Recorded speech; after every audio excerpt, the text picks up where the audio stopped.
I don't like this man very much. I need to get to know him better. You know, it's counterintuitive. A lot of times we push away from those people that we seem to are challenged by. You know, we don't take the time to listen to them, to understand what challenges they have, what they're going through. Get to know the person. The first step of leadership is to build relationships. Why did I become an executive coach? I saw lots of great people fail to get ahead at work, while their much less talented peers blew right past them. That made me furious, but also curious. What were great people getting wrong? It came down to helping them re-examine what drove success, and then helping them make critical shifts, one hard truth at a time. Feel like you're doing everything you were told, but you're not moving ahead at work nor having the impact you seek? Then welcome to 97% Effective with Michael Winderoth, where we skip feel-good, happy talk and engage experts in pointed conversations about what it really takes to move the needle at work and your career. So if you feel stalled or frustrated, or seek that extra edge as you move to the next level, then look no further. This is the Hard Truths Playbook you never got.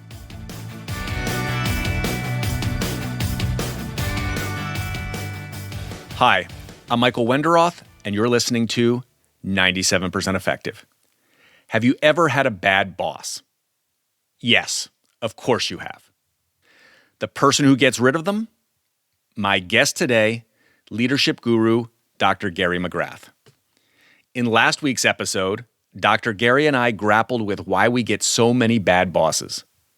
We discussed what the billion-dollar leadership and training industry gets wrong, and then we began to explore the solution, what actually works, so bad bosses can be turned into great leaders. In today's continuation episode, Dr. Gary and I roll up our sleeves.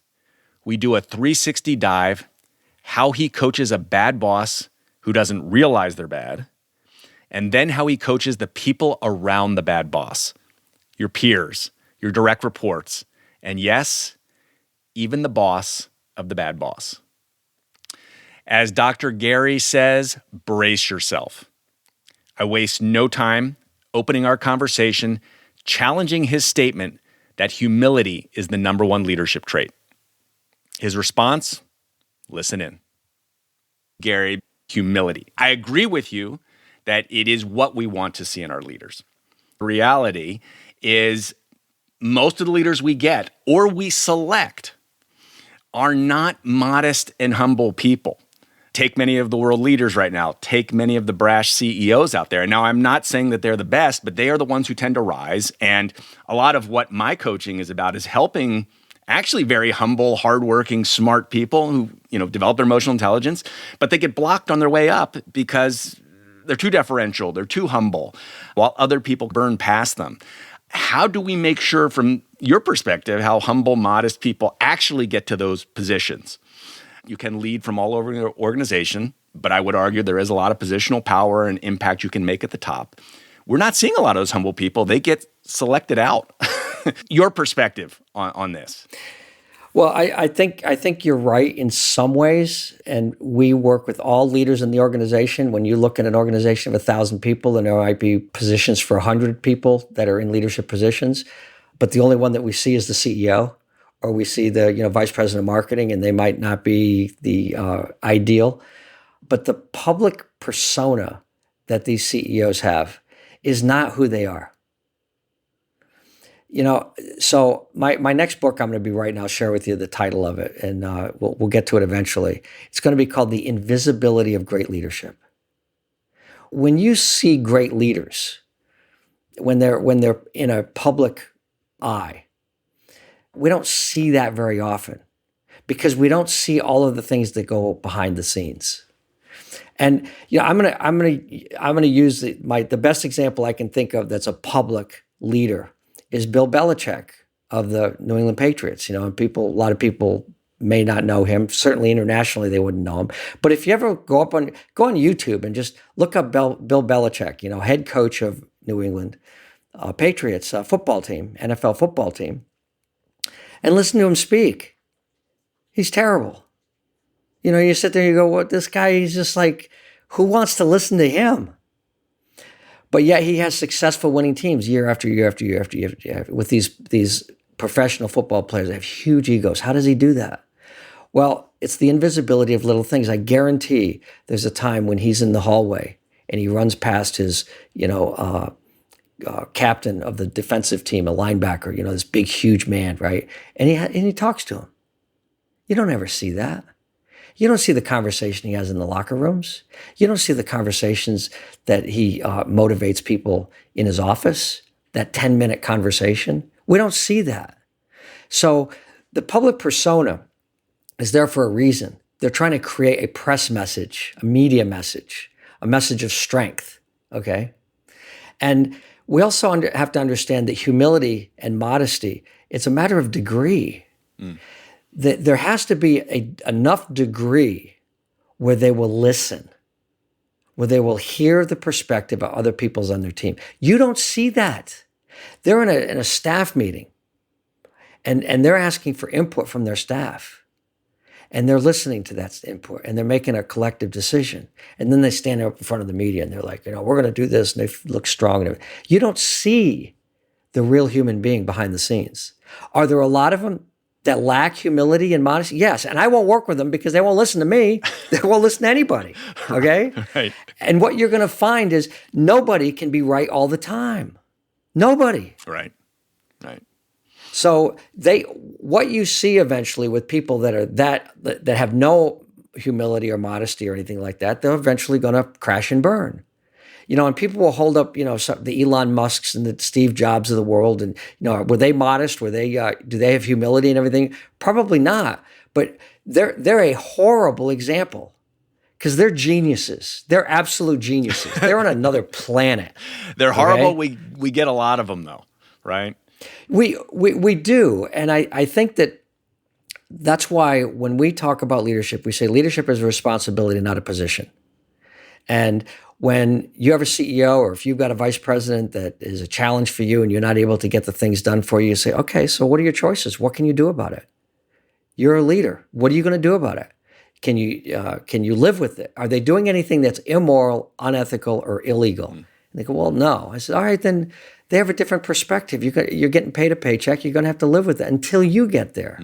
And then you can do a different thing. Right. And people don't want to have the patience to put up with that. But quite frankly, we've all had to put up at times with a bad boss. And you just kind of bite your tongue and you live with it for a while and you see what happens. I know right now, a CFO. He's a chief financial officer for a company that I work with that worked for a bad boss for like 15 years. Wow. 15 years. And he said, I was just hoping that someday I'd get a good boss. And the boss that he has now, she is a superstar. This man walks in the door for the last 10 years with a smile on his face. Now, I don't know if I could have lasted. I give a lot of respect for anybody that could live with that for 15 years, okay? But sometimes you just have to wait it out. That is certainly a strategy. That's a tough one for most people. It is. But this goes into the heart of our conversation here of how you get rid of a bad boss. And I want to dive into this because it is what you do. Now, again, you did say you select who you will work with. But right off the bat, I mean, when you say you get rid of them, that sounds very Jack Welch, right? Or to update that kind of Elon Musk. There is the other part of, the compassionate accountability that you bring up. But what makes you different? Because when you say kind of I get rid of them, it sounds very neutron. It does. It does. And I said, look, I get rid of bad bosses by making them good bosses and great leaders with compassionate accountability. It's a development process. And as I said, most bad bosses are bad because they haven't been developed. We develop them. And then we help so many of these people say, look, you go through the program and say, well, how did you like the program? Oh, I'm not sure I like being a manager. Oh, well, what would you like to do? Well, I'm really good at this or that. I've moved people out of positions of leadership because I'm like, I convinced them, you're not made for this. Are you happy? No. What are you happy to? What could you do here? It's identifying the mismatch. So Gary, I thought it would be interesting here. Obviously, we're not going to be able to replicate the training and the intense follow-up and peer accountability and programs that you developed. But just to take a quick 360 view of, hey, if there is a bad boss in the organization, what you as a coach are looking for, or some of the levers by which we fix that, right? Obviously, they're bringing you in to make change and make it preferably more quickly than slowly. I mean, to start with the bad boss themselves, most people out there, sad to say, probably don't realize that they're part of the problem. How do you get them to realize that? Or is there a way that gets people to look in the mirror? Yeah, so there's a couple of ways. One of the most effective ways, you do a 360-degree leadership assessment, and you get feedback for them. And there's a tool that we use that I really like that's different than all the other tools that are out there, because it assesses their leadership effectiveness within the culture of that organization. It's like a -3 +3 scale, and it says you got too much or too little of this behavior or this thing, and you get everybody's opinions on that, and you get an understanding of where they fit within that culture. What I don't like about most leadership assessment tools is it's on like a 1 to 5 scale. It gives you, what, Michael, you're a 4.2 on the communication scale. For your level, you should be a 4.5. So you're a little below average. You need to work on that. Well, that's complete BS, because it's not contextually appropriate for you. You may be communicating perfectly within that organization. People go, no, Michael's fine. He does a great job within. You're very effective. Not too much, not too little. You're right there. So the first thing I'd say is an assessment around us, because we all have blind spots. Yeah. No matter who we are, we've got blind spots. We've got strengths and limitations, okay? We want to live in a world where we can maximize our strengths, avoid our limitations, and then learn our blind spots so that we don't do things without conscious intent, okay? So first thing might be a 360. The second thing is ask people around you. People. I have several people that I coach now. I says, in your annual performance review, one of the things we're going to make sure you do is you're going to ask your people for a performance review. Let's get their perspective. If you've got some people that you can see some trends in that they say you're not doing well at this is where the humility comes in. It says, what, Michael, every time we go to a staff meeting, you talk half the time, and we only get to talk half the time. And we're supposed to be balanced in the way we do. Can you kind of stop talking so much? So we get some of that feedback, right? And you go, with humility, you go, well, I got a lot to say. I've got, we've got things to do. And, that's the only way we can get the information across. But, and you can defend it. Or you could say, all right, how can I get information out that I need to get out in another way where I'm not talking 50% of the time? What are my options? Okay.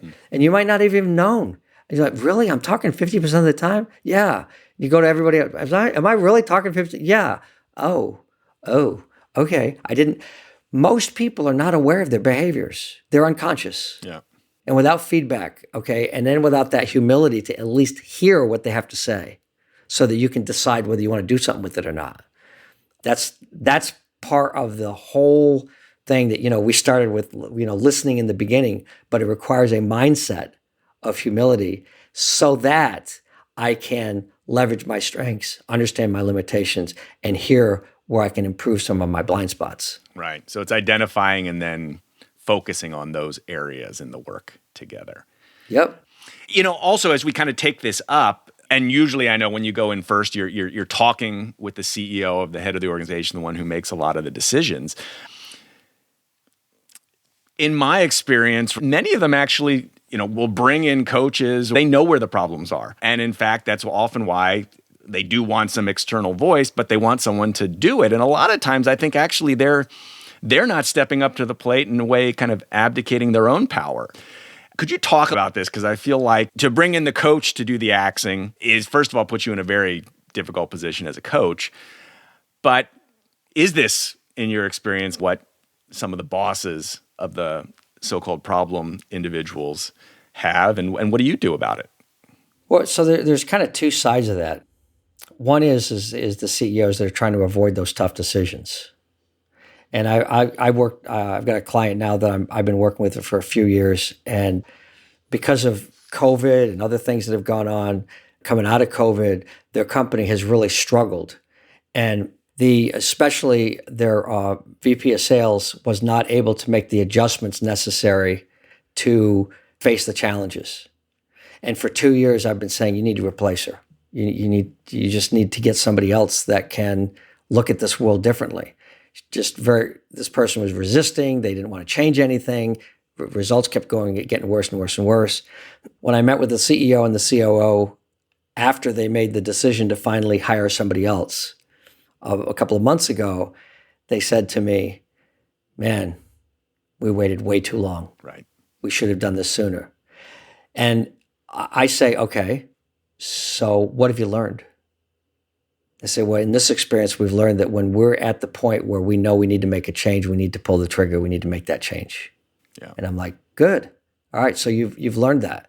Because in the meantime, you've hurt the organization for 2 years. And I'll say it that way. You know, I'm like, look, I'm sorry, but I was telling you 2.5 years ago, you needed to do this. And one of the things I always say, Michael, to people I'm working with, I'm going to tell you my opinion. I'm not saying I'm right, but I'm going to give you my perspective so that you have another perspective for work front.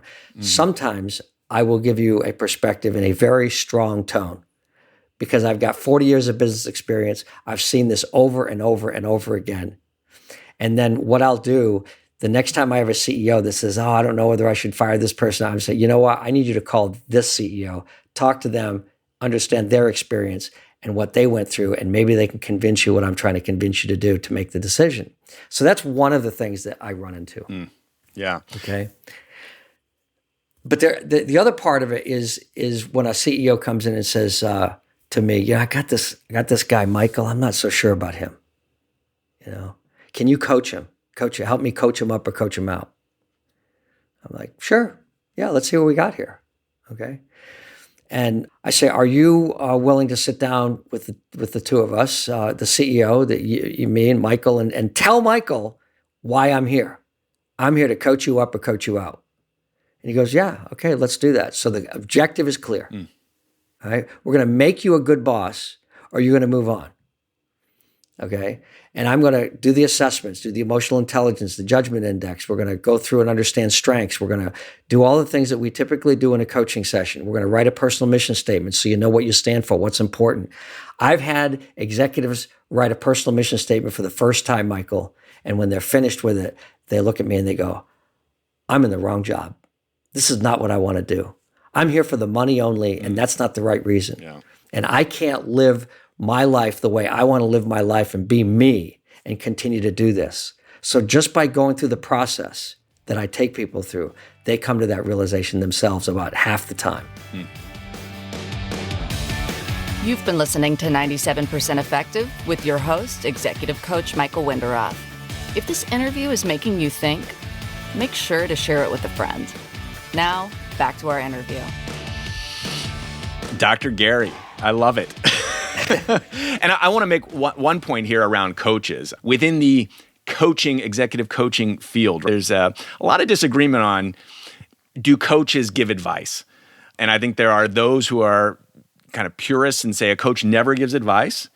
I do believe it's actually unethical if you've got experience and expertise to withhold an observation or opinion.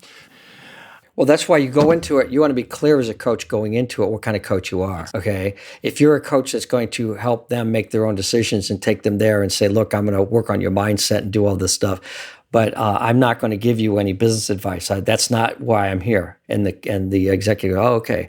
For me, you're getting a double package. I've got 40 years of business experience. I've got a doctorate in business. I've got an MBA. I've got an engineering degree. I've worked in technology and manufacturing in the military. And I said, I got a lot of experience that whatever you throw at me, I've probably been there. And to your point, I never thought of it that way about it being unethical, but I just can't help myself. Look, I'm going to give you my opinion. Right. Because I think that's a part of the value I bring. I'm a coach consultant. Yeah. And I'm going to bring my opinion.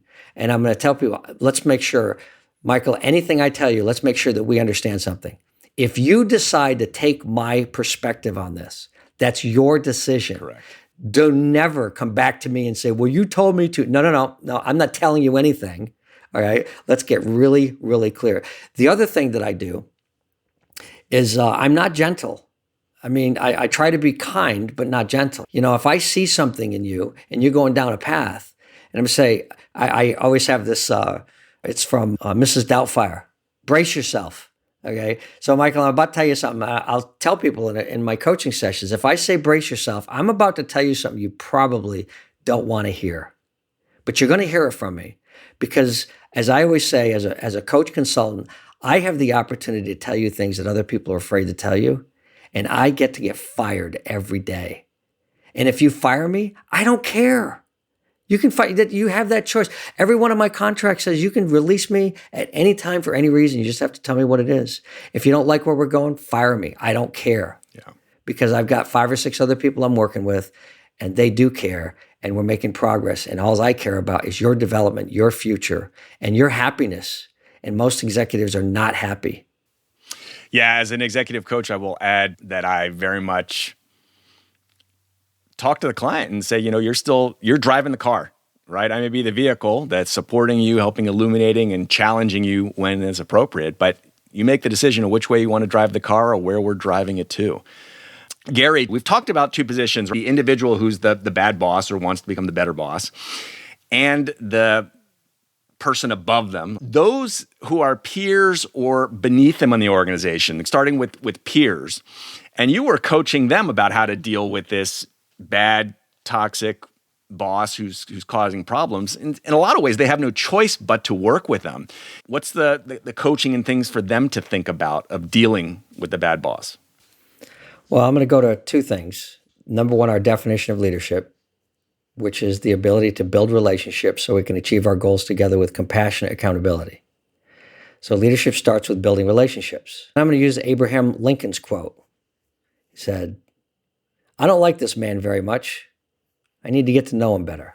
You know, it's counterintuitive. A lot of times we push away from those people that we seem to are challenged by. You know, we don't take the time to listen to them, to understand them, to understand what challenges they have, what they're going through. Get to know the person. The first step of leadership is to build relationships. What steps are we taking to get to know that person? Are we, you know, I tell executive teams that are struggling sometimes, I say, how many times have you gone out to lunch with each other? Go have a beer. Right. Okay. Hang out a little bit, get to know each other, get to know your families, you know, and then at least we can respect each other's position, hear it, and then argue about it. But we can do it respectfully and not take it, you know, not think it's personal. Because of people's style, sometimes we take it personally. And they might not mean it that way. Now, are there people out there that are Machiavellian, you know, that are trying to undermine everybody else so that they look better? Yeah. So I want to, you know, that's they say, get close to your enemies, stay real close to your enemies, right? So you better get to know those people, you know, and understand their motivations so that you can prepare yourself and defend yourself, okay? One of the things that's really, really important, I think, and I know the work that you do with politics, and it's a gray area that a lot of people don't like to talk about. There's 3 types of people in an organization that you build relationships with other than your normal hierarchy. You have coaches, mentors, and sponsors. All right, so we talked about coaches. You can have an outside or an inside coach that helps you make better decisions, maybe gives you some advice once in a while. You've got a mentor, okay, who could be inside the organization or outside. If they're inside, they're not part of your chain of command. They're removed from you because they don't really have any skin in the game. They're just giving you advice. They're kind of helping you figure things out in life and in business. And then there's a sponsor within the organization. A sponsor is somebody that is interested in your well-being in the organization. And they might be a level or 2 levels above you. And you've developed this relationship. They see some talent in you. And that talent, they want to utilize that talent for their own improvement, but also yours. So when they kind of move around the organization, you move with them. That's a sponsor. So it's important, I think, a lot of times to have certain levels of sponsors within an organization when you have that kind of thing happening. Build relationships with people above you, 1 or 2 levels above you. Really, really important. So that if you've got somebody that's trying to torpedo you and you have this sponsor, they're going to defend you. Yeah. Because you know, when that executive meeting is being held for a promotional consideration, you're not in that meeting. There's nothing you can do about it. So you want that sponsor in there helping you get that promotion, helping you get that new position or that new opportunity. And when somebody brings up the person that was trying to torpedo you, your sponsor can go, wait a minute. It's got the full and story. They'll defend you. They'll get the full story. But you're not ever going to have a voice to defend yourself in those situations. It's reality in organizations, right? As you say, there are those who are Machiavellian and they may not get ousted. And you're going to have to find ways to work with them. And a lot of times I think people don't look at the fact, oftentimes we're set up by our objectives to be in competition, right? Classic sales and marketing. Get me the sales today, build the market over the long term. And so if you can separate, things, external things that may be putting us what appears to be in opposition, you can start to break that down. But it does start with building that relationship. Have lunch with people. Well, yeah, it starts with one of those two people going to and say, Michael, you're in marketing, I'm in sales. Listen, let's go have lunch. How can we win together? Yeah. How can we balance this together and make what's the best decision for the organization? Understand that I know that our compensation might be affected by this, but if you and I can get aligned, right. Okay, so 1 year you might get 100% of your bonus and I get 30% because I didn't do well in sales, and the next year it's flip-flopped. What if we could work together and get 70% every year? I mean, yeah. and actually make more money together and figure that out. So right. Thinking about it as win-win. So to complete this circle on the 360, heading to the person who's probably suffering the most, which is a direct report, feeling the brunt of the bad boss and whatever dimension that would be. And they're probably in the toughest position to influence that particular individual directly. Obviously, they have choices of things they can do. What's the advice and coaching there for someone who's underneath a bad boss, aside from calling up Dr. Gary, my boss needs a coach? Think of it as an opportunity to really hone your skills. You say, okay, I got a bad boss. Okay, find some little victory that you can create with that boss and see if you can do it. And if it doesn't work, try something else and try something else and try something else. Because what you're going to do is you're going to find out that by having that mindset, you're going to improve your skills. If you do that, and you have a sponsor, so you don't have to worry about it. You've got some hope that you're not going to be out the door, okay? Then do your job, all right? Build relationships, peers, your boss's peers, and a sponsor. If you do all those things, then you have a pretty good foundation that your future is going to be solid and you're going to be okay. And then a lot of the little things that your bad boss, quote unquote, is putting you under, then you put up with some of it. Now, if they're abusive, if they're absolutely abusive and expecting things out of you that you think is not right or against company policy or anything, you go to HR. Yeah. You fight for yourself. Look, if life is that bad, the worst that can happen, or maybe the best that can happen, is you get fired. Go get another job. Start planning for your future. Look at the other opportunities. So the thing about what we want to look at when we're in those situations are we suffering or are we struggling? And if I've got a bad boss and I'm suffering, like maybe it's suffering with my family because they're making me work 24/7. I'm never home. That's suffering. That is hurting my health, my family, and everything else. That you don't put up with that. But if you're struggling because you're working 10, 12 hours a day, but you got the weekends off, but you're trying to learn some new things, then there's a struggle. Learn new skills. Figure out a way to work around that. Learn to develop some relationships so that you see some hope into the future by getting that sponsor, by working with your peers and so on. All right. But it's just like our children. You don't want your children suffering, but you do want them struggling. Don't deny your children the struggle of growing up. It's a struggle. Don't deny them that. Making it easy is not what parenting is about. And I say this all the time. Being a parent is the most important leadership position that we have. All right. We don't want to have our children have it easy. We want them to struggle so that they learn how to live, how to engage other human beings, how to do something well, how to work hard. That's really what we want our children to learn, is how to work hard and put in the effort so that they can use the strengths and the talents, and knowing that no matter how good they are, that they're going to have to work hard at that talent, at that strength in order to make it world class if that's where they're headed with it. It's a struggle. It's not suffering. Yeah. We don't want our children suffering. Very important distinction, and one that I think a lot of people can ask themselves when they're frustrated in the organization, right? First, how do I flip this and maybe learn from the situation? I was always told, I think it was great advice from my father when I complained about a boss is, well, what can you learn from that? Guess what? One day you're probably going to be in that position and you're probably going to make some of the same mistakes. So thinking about how we can learn from it, but certainly not putting up with total nonsense, unethical behavior that would be suffering. Build yourself multiple options. Dr. Gary, we did this 360 view. I think it was awesome to hear your perspectives on that and some of the strategies and tips people should be thinking about. Anything else you just want to add as we close this topic on getting rid of the bad boss? Yeah, let's do 3 or 4 more podcasts so that we can really dig into this. What's the headline you want to add here? Well, I don't know. It's a tough one. I think that, like all things, it's really kind of interesting. I think I'll end it with this. When I talk about my Leadership 7 program, the first step in the process is selection. And we all talk about, hiring the right person. We want to hire the right person. And we don't do the right kind of assessment to promote the right person. And only, as I said, only about 30% of the population have the talent, the raw talent to be leaders. Why not assess that? Can the person be developed? Do they have a little bit of modesty and humility?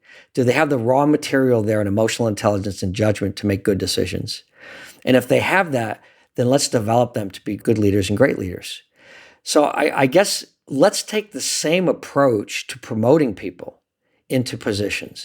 And I always say this, I'll end it with this. I said, if you want to find somebody that would be most effective, like on your sales team, you got top sales guy, the bottom salesperson, you got the people in the middle, find the person that's average on the sales team, that has maybe average, a little above average. Don't promote the best salesperson. It almost never works. Right, very different talent to be a sales because they're going to manager. tell the whole team how to sell. This is how I sell. This is how successful. No, you get the person that's mediocre with high emotional intelligence and good judgment and put them in the sales manager's position. And here's what their opening statement to the whole team is going to be. It's not going to be, I'm going to teach you how I did it and how I was successful. They're going to go, I don't know why they promoted me, but I'm here to help. What do you need? Totally different. Yeah. Flipping it, questioning, and then listening and drawing from the team.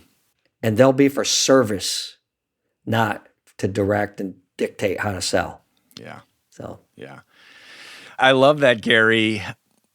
How do people best reach out to you, see your work, engage with you or the Statarians, I believe you call them? Yeah, my Statarians, we've got about 8 of us that do this great work with the Leadership 7 program and the coaching. Statarius.com is the easiest way. My email address is Gary, Gary, at Statarius, Statarius.com. We already know that everybody should know this Latin word by the time we're finished here. And I'm on LinkedIn, and I have a website. You can get a hold of me multiple ways, but just email me, Gary at Statarius.com. Dr. Gary, CEO of Statarius. Awesome. Thank you. Thank you, Michael. Always a pleasure, and I can't wait to see you next year. Thanks for listening to 97% Effective, where we skip happy talk and help you break through and ascend one hard truth at a time. Help others discover this show. Leave a review and rating wherever you listen to your podcasts. And if you like what you heard, you can get free resources, including the first chapters of Michael's book, Get Promoted, on his website, www.changwenderoth.com. That's www.changwenderoth.com.